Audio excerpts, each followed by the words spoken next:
नमस्कार दर्शकों, आप देखना शुरू कर चुके हैं सिटी पोस्ट लाइव। मैं हूं ऋषि। मैं अंकित। आज की बड़ी खबर बिहार और राष्ट्रीय राजनीति से जुड़ी है। भाजपा को नए राष्ट्रीय अध्यक्ष के रूप में नितिन नवीन मिले हैं। इस अवसर पर प्रधानमंत्री नरेंद्र मोदी और पूर्व अध्यक्ष जेपी नड्डा की मौजूदगी ने नितिन नवीन ने पार्टी के नए अध्यक्ष के रूप में कार्यभार संभाला है। पीएम मोदी ने इस मौके पर उन्हें बधाई देते हुए कहा है कि आज से नितिन नवीन उनके बॉस हैं और वे खुद पार्टी के एक कार्यकर्ता हैं। मोदी ने यह भी स्पष्ट किया कि भाजपा में अध्यक्ष बदलते रहते हैं, लेकिन आदर्श कभी नहीं बदलते। नितिन नवीन पटना की बांकीपुर विधानसभा सीट से लगातार 5 बार विधायक चुने गए हैं और उनका राजनीतिक अनुभव और पकड़ पार्टी के लिए बड़ी ताकत मानी जा रही है। उन्हें इस नई जिम्मेदारी के लिए पार्टी कार्यकर्ताओं ने भी बधाई दी है। जी हाँ, सही कहा आपने। लेकिन इस खबर में सिर्फ भाजपा के अंदरूनी बदलाव ही नहीं है, बल्कि विपक्ष की प्रतिक्रिया भी काफी चर्चा में है। आपको बता दें कि कांग्रेस नेता कुमार आशीष, जो कि नितिन नवीन के प्रतिद्वंदी रह चुके हैं, उन्होंने सोशल मीडिया पर एक तंज कसा है। उन्होंने लिखा है कि लोकतंत्र में विचार अलग हो सकते हैं, लेकिन एक दूसरे का सम्मान करना भी जरूरी है। कुमार आशीष ने 2015 के चुनाव की डिबेट की एक तस्वीर साझा करते हुए ये लिखा कि उस समय भी दोनों बांकीपुर विधानसभा से एक दूसरे के खिलाफ चुनाव लड़े थे। उन्होंने बताया कि उस समय उनके और नितिन नवीन के एजेंडे में फर्क सिर्फ इतना था कि एक राजनीति और सत्ता को मजबूत करने की कोशिश कर रहा था, जबकि दूसरी जनता के सवालों को मजबूत करने की थी। बिल्कुल।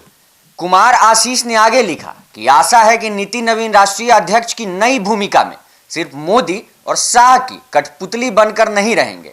उन्होंने यह भी जोर दिया कि जिम्मेदार विपक्ष की नज़र में उनकी नई भूमिका सिर्फ प्रचार से अधिक प्रदर्शन और जवाबदेही पर केंद्रित होनी चाहिए, क्योंकि लोकतंत्र केवल पदों और अधिकारों से नहीं चलता, बल्कि जनता के भरोसे और सवाल पूछने की ताकत से चलता है। कुमार आशीष ने यह भी स्पष्ट किया कि जनता इस नई जिम्मेदारी से बांकीपुर और पूरे बिहार में विकास, पटना विश्वविद्यालय को केंद्रीय विश्वविद्यालय का दर्जा और बिहार को विशेष राज्य का दर्जा जैसी मांगों पर सकारात्मक पहल की उम्मीद रखती है। जी हाँ ऋषि, राजनीतिक विशेषज्ञों का इस पर कहना है कि नितिन नवीन की नियुक्ति भाजपा के लिए सिर्फ नेतृत्व का बदलाव नहीं, बल्कि बिहार में पार्टी की पकड़ मजबूत करने का एक संकेत भी है।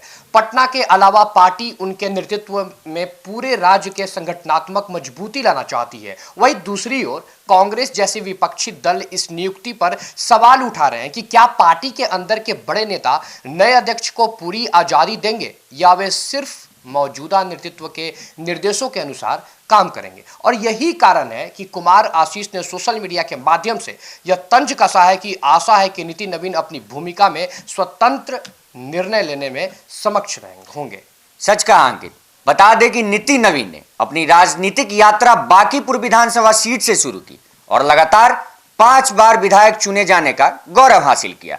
इससे पता चलता है कि उनके पास स्थानीय जनता का भरोसा और समर्थन है।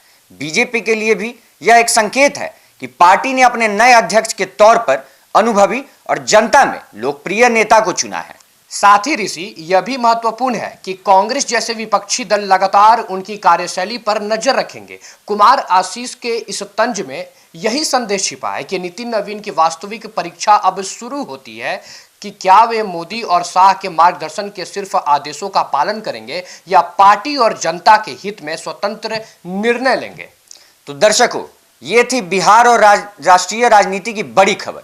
बीजेपी में नया नेतृत्व, पटना के बांकीपुर से जुड़े अनुभव और विपक्ष का स्टिक तंज सभी मिलकर इस खबर को और रोचक बनाते हैं। हाँ ऋषि, और हमें देखना होगा कि नितिन नवीन इस नई भूमिका में जनता की अपेक्षाओं पर कितना खरा उतरते हैं और बांकीपुर के लोगों और पूरे बिहार की निगाहें अब उनकी योजनाओं और कार्यों पर टिकी हुई है। आप क्या सोचते हैं इस पूरे मामले में? हमें कमेंट बॉक्स में जरूर बताएं। तब तक के लिए देखते रहिए सिटी पोस्ट लाइव। धन्यवाद।